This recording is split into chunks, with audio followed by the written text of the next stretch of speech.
ਆਪਾਂ ਕੀ ਕਰੀ ਜਾਂਦੇ ਸੀ यहाँ पे ग्रुप डाटा है ना समझ आ गई ग्रुप डाटा तो ਆਪਾਂ ਨੂੰ ਕੀ ਦਿੱਤਾ ਹੋਊਗਾ ਇਹ ਚ क्लास इंटरवल ਕੀ ਦਿੱਤਾ ਹੋਊਗਾ क्लास इंटरवल ठीक है क्लास इंटरवल ਦਾ ਮਤਲਬ ਜਿਵੇਂ 0 to 10 ਦੇਤੀ 10 to 20 ਦੇਤੀ 20 to 30 ਦੇਤੀ ਹੁਣ ਇਹਦੇ ਚ ਕੀ ਆਪਣੇ ਕੋਲ ਇੱਕ ਲੋਅਰ ਲਿਮਿਟ ਹੁੰਦੀ ਹੈ एक अपर लिमिट होती है ठीक है ये वाली अपने को होगी लोअर लिमिट की होगी लोअर लिमिट और इस साइड में बोलांगे आप अपर लिमिट की बोलांगे अपर लिमिट ठीक है भाई ये ना आप क्लास मार्क्स ऐ लिखा होता कई बार क्लास मार्क्स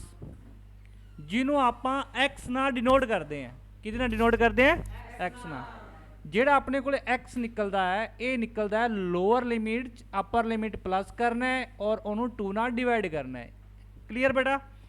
ਇੱਕ ਨੰਬਰ ਦਾ ਕੁਐਸਚਨ ਆ ਜਾਂਦਾ ਕਈ ਵਾਰੀ ਵੀ ਕਲਾਸ ਮਾਰਕਸ ਕਿਵੇਂ ਨਿਕਲੂਗੀ ਲੋਅਰ ਲਿਮਿਟ ਚ ਅਪਰ ਲਿਮਿਟ ਨੂੰ ਪਲੱਸ ਕਰੋ ਔਰ 2 ਨਾਲ ਡਿਵਾਈਡ ਕਰੋ ਜਿਵੇਂ ਕੁਐਸਚਨ ਆ ਜਾਊਗਾ ਫਾਈਂਡ ਕਲਾਸ ਮਾਰਕਸ 0 to 10 ਐਵੇਂ ਦੇਤਾ ਆਪਾਂ ਨੂੰ ਠੀਕ ਹੈ तो अपने को एक्स की वैल्यू पूछिए कि वैल्यू पूछिए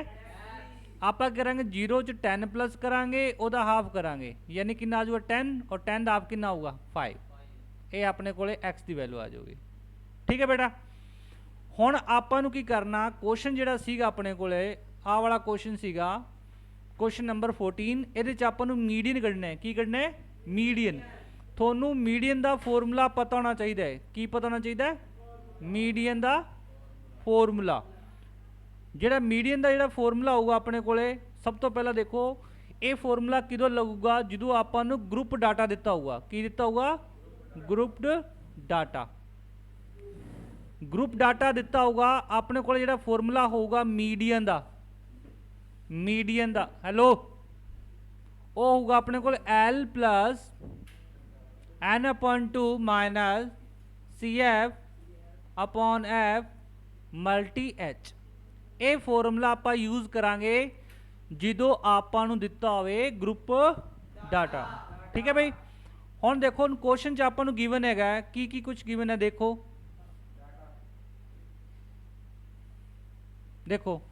क्वेश्चन च आपां नूं दिता होया देखो आ देखो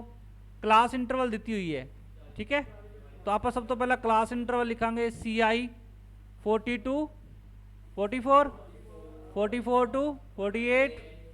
48 to 52 52 to 56 56 to 40 60 60 और कितों तक है अपने को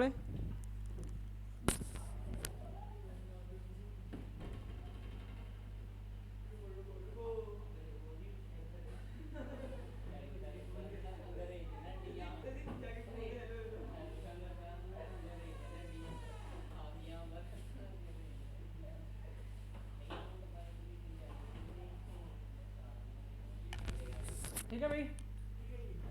तो अपने को कितों तक है 64 तक है तो 64 तक ले लेंगे 60 तो 64 आपां नूं इहदे च फ्रीक्वेंसी यानी एफ दिता होया है एफ केड़ा होगा बेटा आ वाला नंबर ऑफ थोनों दस्सिया जी नंबर ऑफ लिखा हो एफ होगा अपने को की होगा एफ 5 6 5 5 6 5 5 6 5 फिर 9 है 5 6 5 9 3 2 3 2 आपां नूं मीडियन फाइंड करना है की फाइंड करना है सब तो पहला आपां इत्थे CF कढांगे CF का मतलब होंदा कम्यूटेटिव फ्रीक्वेंसी किवें निकलूगी 5 का 5 आऊगा 5 च आपां ऐड करांगे 6 कितना होगा 11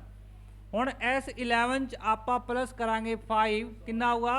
16 इस 16 च यानी 16 च आपां 9 ऐड करांगे तो 25 और इस 25 च आपां 3 ऐड करांगे 28 और उस 28 च आपां 2 ऐड करांगे 30 हुण बेटा ध्यान नाल समझना जिहड़ा अपने कोले आ वैल्यू आई है लास्ट इनू आपां n बोलते हैं आपां की बोलते हैं n तो आपां लिखांगे n = 30 फिर आप n/2 लवांगे यानी हाफ लवांगे और 30 का हाफ कितना होगा 15 कितना होगा हुण आपां चेक करना है कि 15 5 च आ रहा है, मतलब काउंटिंग इत्थे 5 तक लिखी हुई है, आपां नूं कितना नंबर चाहिए 15, यानी इस च नहीं आना, 11 च भी नहीं आऊगा 15, 16 च 15 आउंदा है,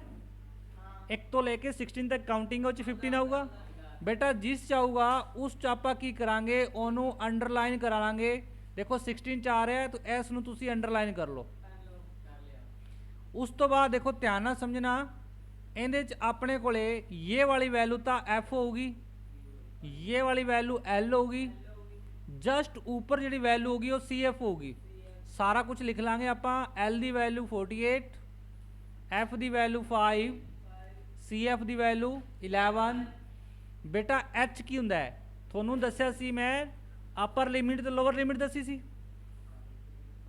अपर लिमिट लोअर लिमिट दसी सी, तुसी लोअर लिमिट चों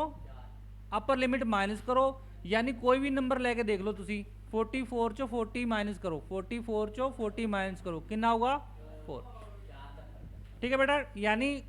एच का मतलब है कि क्लास इंटरवल किन्ने का डिफरेंस आ रहा है, उन्होंने की बोलते आपां एच की बोलते हैं। उस तो बाद की करांगे बेटा, आप फॉर्मूला यूज करांगे और अपना आंसर आ जाऊगा। देखो मीडियन का फॉर्मूला यूज करांगे, ध्यान ना समझना आगे। मीडियन इक्वल टू लिखांगे, देखो इथे मीडियन इक्वल टू लिखांगे formula L plus N by two minus C F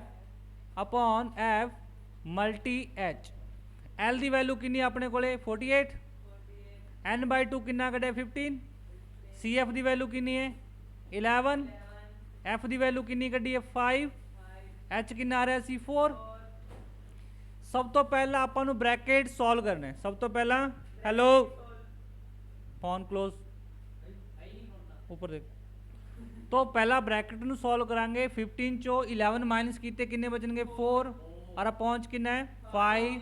multi च कितना है 4। सब तो पहला अपनी मल्टीप्लाई होगी इन्हां दोनों की, यानी ये आऊगा अपने को 16, और पहुंच कितना है 5। हम देखो 16 नूं 5 नाल डिवाइड करांगे कितना होगा 4 पॉइंट, दसो कितना होगा 3 पॉइंट, 3 5 जा 15 कैरी 1 यानी 10 बन गए, और 5 2 जा 10 यानी 3.2। इधर कितना अपने को 48 और 48 च आप 3 ऐड करांगे तो 51, तो 51.2 अपना की आ जाऊगा आंसर आ जाएगा। क्लियर।